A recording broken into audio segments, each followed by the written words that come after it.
StudyIQ IAS, अब तैयारी हुई affordable.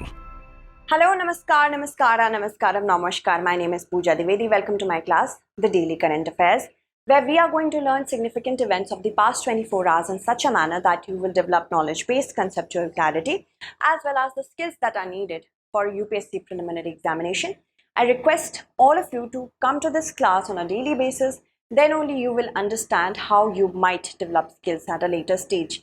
So UPSC Prelims 2024 is less than 10 months away. We have to ensure that we are well developed when it comes to the skill part. I do not expect you to make notes because I provide the notes in the form of the PDF that I'm using through my Telegram channel, and that is by the name of Pooja Divedi UPSC. If you have any questions regarding this examination, you can also connect with me on my Instagram channel. So these are the many topics that we have to cover. First of all, let's talk about the practice question that I gave you.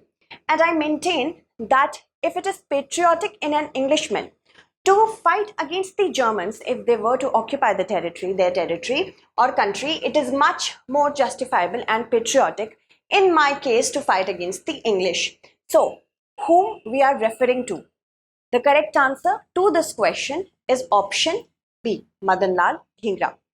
When he was presenting himself during the trial, when he was representing himself during the trial for killing Curzon Wiley, a British official, he said that Madan Lal Dhingra's execution anniversary is observed on 17th of August, and that is why I gave you this question. So let's talk about him. Madan Lal Dhingra was an Indian revolutionary, and he was born on 18th September 1883. He was hanged to death on August 17, 1909 for killing British official Curzon Wiley. When he shot Curzon Wiley was in the process of garnering information or intelligence about him only. On the 114th anniversary of his execution, a memorial is being inaugurated in Amritsar's Golbagh area. So you have to remember that. Also, if we talk about his revolutionary activities, he picked it up in London. His activities also came to the information of his father, and the father was a staunch British loyalist of Madan Lal Dhingra. So he openly disowned his son. He also gave an ad in a newspaper saying so. In London, he gathered revolutionary activities intention. And when he came into contact with V.D. Savarkar and his brother Ganesh, this strengthened. And also, he became a member of the secretive Abhinav Bharat Society, which was founded by V.D. Savarkar and his brother Ganesh. Here only he learned the actual necessities and skills to kill Curzon Wiley. During the trial, he represented himself by saying this. So it's a quotation from him. He was pronounced guilty and executed on August 17, 1909 in Pentonville Prison in London. His remains were brought in India only in the year 1976, where he was cremated at Amritsar's Mal Mandi, and in that same year only. And the location of his cremation was consecrated with a statue, which was the first in his hometown. Okay, moving on. Arrange the following committees related to the Panchayati Raj institutions in the correct chronological order. G.V.K. Rao Committee, Balwant Rai Mehta Committee, L.M. Singhvi Committee, Ashok Mehta Committee. So, let's see that. What do we have to select from? Choose the correct answer using the following code.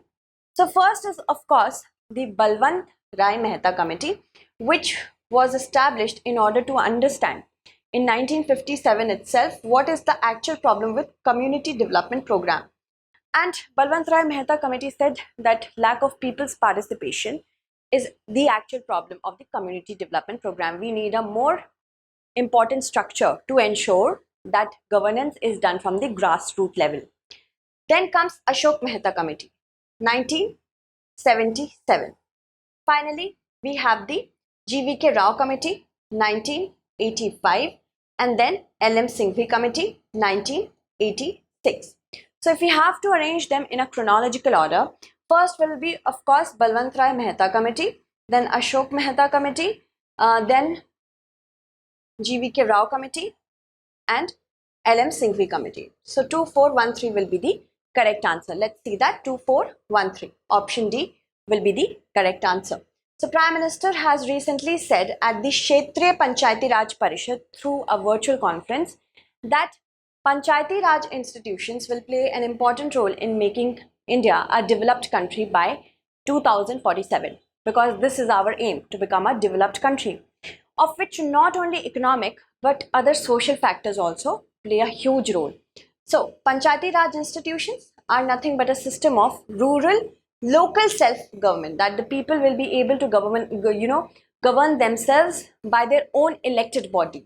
So 73rd Constitutional Amendment Act of 1992 added Part 9 so that people can understand that it is now a constitutional right to govern themselves. So that is why it was very important to build a constitutional project with respect to it. The task of rural development in the country will be fulfilled by it. Article 40 specifically makes it possible through the DPSP that people should be able to govern themselves by their own elected persons. And Article 246 is empowering the state legislature. Remember, who is empowered by Article 246? It is the state legislature. Sometimes it can also be asked in your UPSC examination that it is not the state but the central government. No, it's the state legislature, not the parliament, to legislate with respect to any subject which is related to local self-government. The community development programs were launched in order to understand if India is ready to have a local self-government or not. And that came into effect from 2nd October 1952, Gandhi Jayanti. This was all because of the Etahava project which was undertaken by an American expert by the name of Albert Mayer.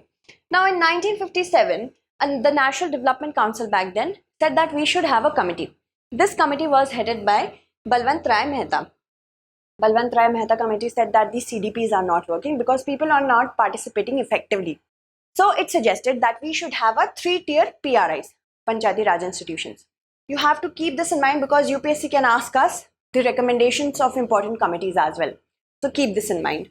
3-tier PRIs will be there. First level from bottom to top will be Gram Panchayat at the village level, Panchayat Samiti at the block level, and Zilla Parishad at the district level. Then as a result of this particular scheme, it was actually implemented somewhere. Rajasthan on October 2nd, 1959, then Andhra Pradesh 1st November 1959. So you have to remember the difference between these two. Both the states had the first implementation of the scheme in 1959, but Rajasthan was 1st, October 2nd, then Andhra Pradesh was 2nd, 1st November. 1977, Ashok Rai Mehta committee came into existence, suggesting 2-tier Panchayati Raj institution structure. First will be Zilla and then Mandal, not Gram. Then other important committees include Hanumanta Rao Committee, GVK Rao Committee 1985, LM Singhvi Committee 1986. Then Sarkaria Commission, PK Thungan Committee and Harlal Singh Kharra Committee. So these are the certain important committees which were employed to ensure that the local self-development, local self-governance becomes more strong. 73rd and the 74th amendments came into being, and then 2 new parts were added to the constitution. 73rd was with respect to the panchayat, 74th was with respect to the municipalities. Part 9 was added by 73rd, Part 9A by 74th. Remember, because sometimes match the following can also be asked. So basic units of democratic system would be Gram Panchayats. According to this, Gram Sabhas, not Panchayats, and ward committees, that is municipalities. 3-tier system of Panchayat will be there at the village, intermediate and district level, except for states which have a population below 20 lakh. This is already given in Article 243B. Okay, remember that. Moving on, with respect to the Pradhan Mantri Jan Dhan Yojana, consider the following statements. Now, gone are the days where UPSC is going to ask you that you have to answer when it was launched or what was the basic aim of it. You have to now study in depth. In depth means going to the government websites, searching for the information that could be asked in your examination. So this mission is congruent to Sukhasya Moolam Dharma, Dharmasya Moolam Artha, and Arthasya Moolam Rajyam. We have to see if this mission has this particular motto or not. Then the original target of opening bank accounts for 7.5 crore bank accounts in the country by 26th January 2015 was not achieved because only 5 crore bank accounts could be opened. Second is this, and the program is monitored only at the national level with the help of finance minister along with the steering committee and a mission director. So we have to understand it from a deeper perspective. UPSC will ask you certain questions which it makes in order to fail you. It is not going to give you a very well settled question that okay, I want everybody to pass this examination so that we can have millions of copies to check for the mains examination. Prelims is there to fail you only. So it is going to make as tough questions as it can do. Just accept this fact and move on. Okay, so let's see this first statement, second statement, third statement. These three are given. We have to select which ones are not correct. How many are not correct?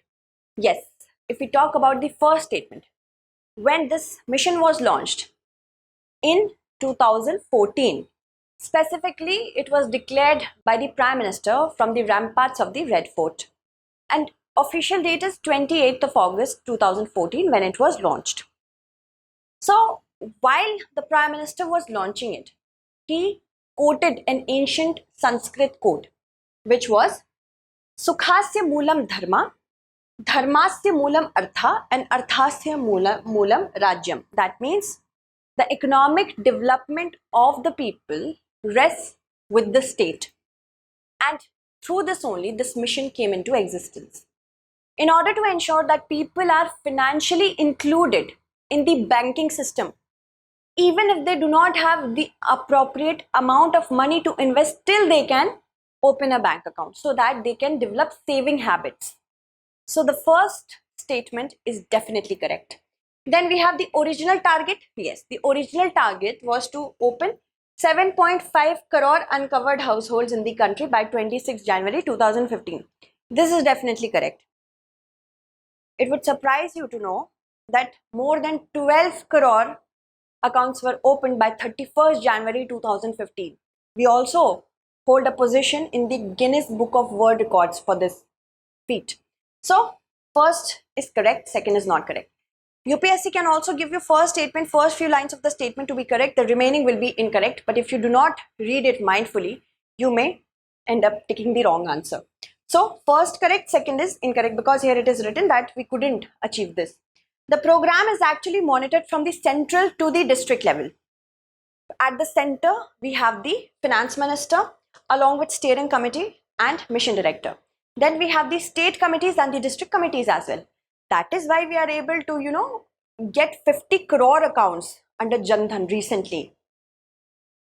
It would also surprise you to know that more than 50% of the account holders are women. So first is correct, second is incorrect, third is also incorrect. How many are not correct? Two only will be the correct answer. The total number of Jan Dhan accounts has crossed 50 crore mark, and 56% of accounts belong to women. 67% of accounts have been opened in rural and semi-urban areas. That means financial inclusion is penetrating when it comes to not only in urban but rural and semi-urban areas. Deposits in these accounts is more than 2 lakh crore rupees, and 34 crore rupee cards have been issued for these accounts. That is free of cost. PMJDY is one of the world's largest financial inclusion mission, and it was launched from the ramparts of 15th August 2014, announced by the Prime Minister. Official coming into existence on 28th of August. Ancient Sanskrit verse is very much related to it. I have already explained it to you. Basic saving bank account, access to need-based credit. Need-based credit means overdraft facility. Then remittance facility. If somebody wants to send you, if I want to send my mother some salary, I can do it through Jan Dhan account as well. Insurance and pension. Everything is provided through the Jan Dhan scheme. The original target was 7.5 crore for crore uncovered households in the country by 26 January 2015. That means those households which were not earlier covered. This was it. And banks had already opened 12.54 crore Jan Dhan accounts as on 31st January 2015. At the center, we have the finance minister as the mission head along with steering committee and mission director. Then state level, state implementation committee. Then at the district level, we have the district implementation committee. Now next, consider the following statement. Statement 1 says 3D printing is also known as additive manufacturing. in which a digital file is used to create a three-dimensional solid object. Statement 2 says 3D printers build from the bottom up, from down to top, by piling on layer, that means by layering, putting layers after layer until the object looks exactly like it was envisioned. So we have to choose the correct answer using the following codes. India has developed its first 3D printed post office and it has been inaugurated at Bengaluru. So how all this has been achieved, I will get into that as well. But let's first of all talk about 3D printing. 3D printing is also known as additive manufacturing. That means we add one layer over the other until we get the object we wanted to get. It is very distinct from subtractive manufacturing. Subtractive manufacturing means when we are sculpting something, when we are cutting out layers in order to give shape to an object we are envisioning, like sculptures always do. So that is subtractive. We are subtracting the layers. In 3D, we are adding it and we are doing it from the bottom to the top. So both these statements are definitely correct. And statement 2 and 1, both are correct because it develops layers after layers. That is why it is known as additive manufacturing. So statement 2 is the correct explanation of statement 1. Both the statements are correct and statement 2 is the correct explanation of statement 1. India's first 3D printed post office was virtually inaugurated by the Union Minister Ashwini Vaishnav and its construction was completed in just 43 days. The amount that has been incurred is at least 20 lakh. Now, if we talk about the conventional building method, it could have taken 2 to 4 months, but it completed its manufacturing or the development in just 43 days. Earlier, it was 45 days, so 2 days ahead of its deadline. It has been developed by multinational company Larsen and Toubro with the help of technological support from IIT Madras, specifically Professor Manu Santhana. So it looks something like this. Beautiful. Now, if we have to understand about 3D printing, it was launched, it developed itself fully by the year 1980s. In the 1980s, earlier, not a lot of buyers were there with respect to this particular concept, but now it is making its mark.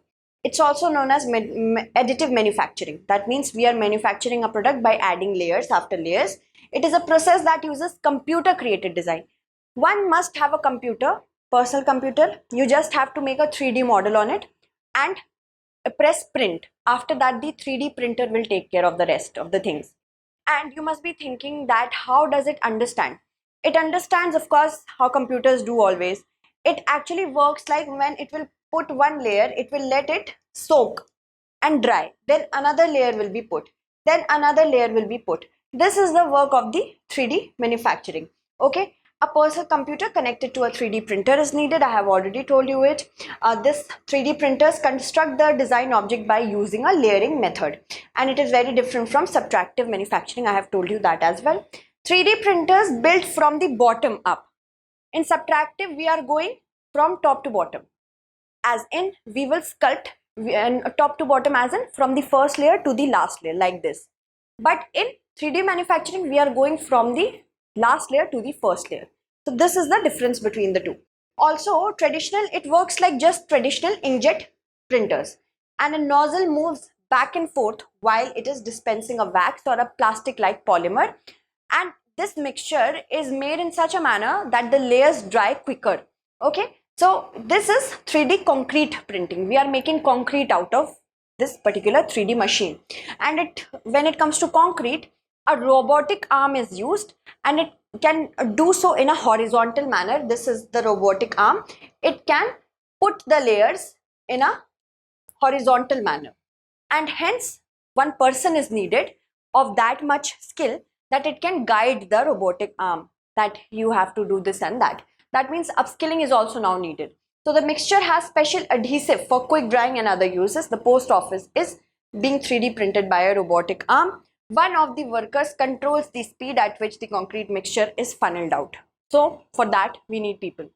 But still, it will of course replace the normal workers, unskilled workers.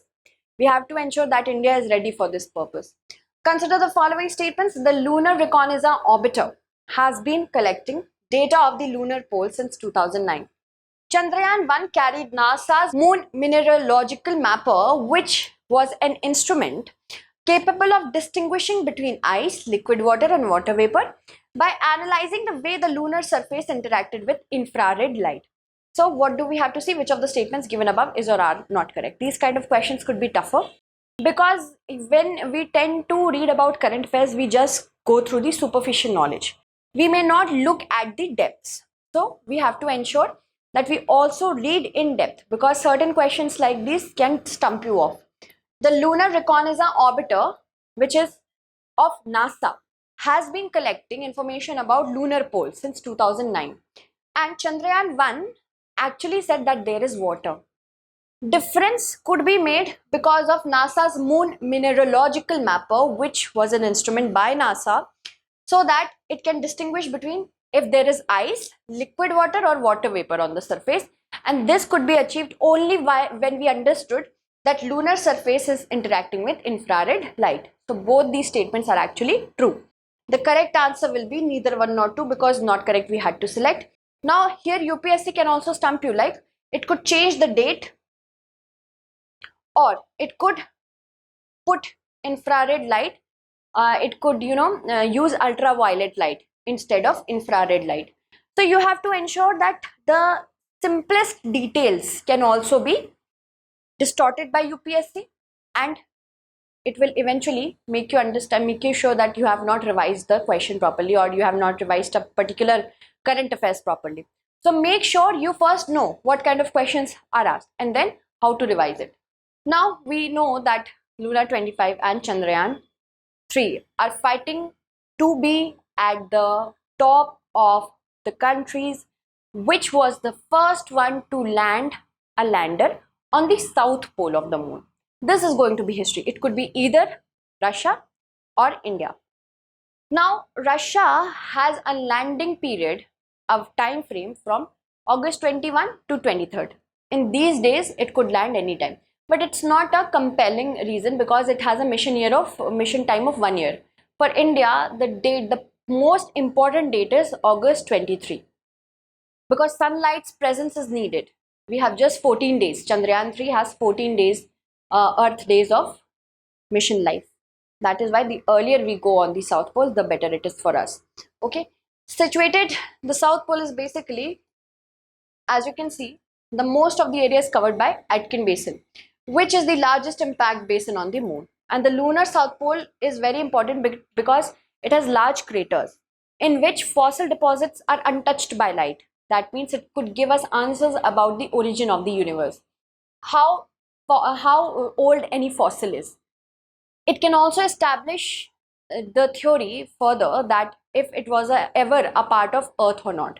So it is important for us to reach the South Pole for myriad reasons. NASA's M3, an instrument capable of distinguishing between ice, liquid water and water vapor, was analyzed by the importance of infrared light, that it was interacting with the lunar surface.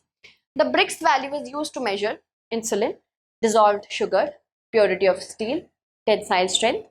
The correct answer to this question is dissolved sugar in a liquid. So option B will be the correct answer. Prime Minister recently has hailed Meghalaya's pineapple that they are getting their correct place not only in the domestic but international market as well. Pineapple festival is happening at Delhi Haat, and that is why it is important for us to know. Meghalaya's delicious pineapples, the Al Wahda, it is being exhibited at the Al Wahda Mall in Abu Dhabi, and specifically this is arranged by the Lulu Group into different Gulf markets. Local communities develop these pineapple in traditional manner along with other very important products which are organic in nature, such as Luka Dong turmeric, GI tag Khasi mandarin and Q pineapples. These are gaining more popularity not only in the domestic but foreign markets as well. It is developed or grown with very low amount of pesticides and metal residues if we compare it to the pineapples of the rest of the country. It is less sour and significantly sweeter. Its Brix value is 16 to 18, which indicates the sweetness of the fruit. This pineapple is being touted as a one district, one product for Ri Bhoi and East Garo Hills. Alright, moving on. The Brix value actually tells us how much dissolved sugar is there in a liquid solution, and 1 degree of Brix means that 100 grams of liquid solution contains 1 gram of sugar. Okay. Anduri Utsav is celebrated in Madhya Pradesh, Uttarakhand, Uttar Pradesh or Rajasthan. Answer it correctly in the upcoming class. I will take the names of those students who have answered the last question correctly. Stay with me for a moment. So those of you who have answered it correctly include Mandeep, Priyadarshan, Riya Thakur, Vishwajit, Manish, Komal, Padmashri, Yash Jain, Vinayak, Yalalinga, Shubham Singla, Abhishek, Ankush, then Sanjay, Kabilan, Simran, Hirak. Sorry, I cannot take your name because please write your names as well. Sagar Mistry, Abhishek again, Abhishek Ara. Thank you so much for answering the last question. Answer this question as well. See you in the upcoming class. Thank you. StudyIQ IAS. अब तैयारी हुई affordable.